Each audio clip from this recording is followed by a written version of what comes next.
All right, this is the immigration status media analysis, and we're going to talk about ethical principles I would follow if I were a reporter on an immigration beat.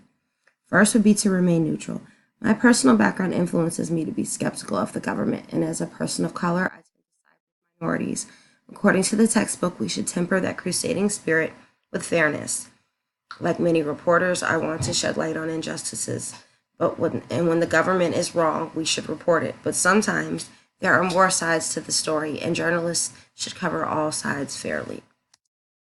Report the truth. It is important to remain unbiased and show many perspectives, but there are times when a perspective is just plain wrong.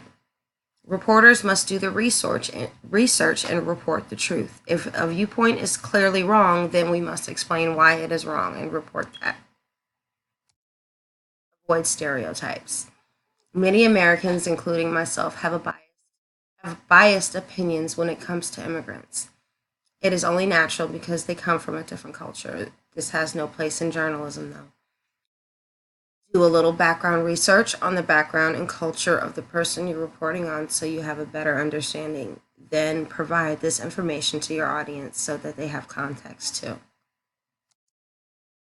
Use interpreters. Because many immigrants are not yet fluent in English, they may not be able to say exactly what they mean if they are unable to speak in their native language.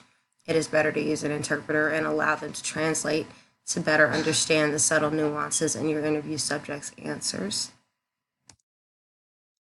Protect vulnerable sources. Again, using an interpreter is important. Make sure your subject knows the possible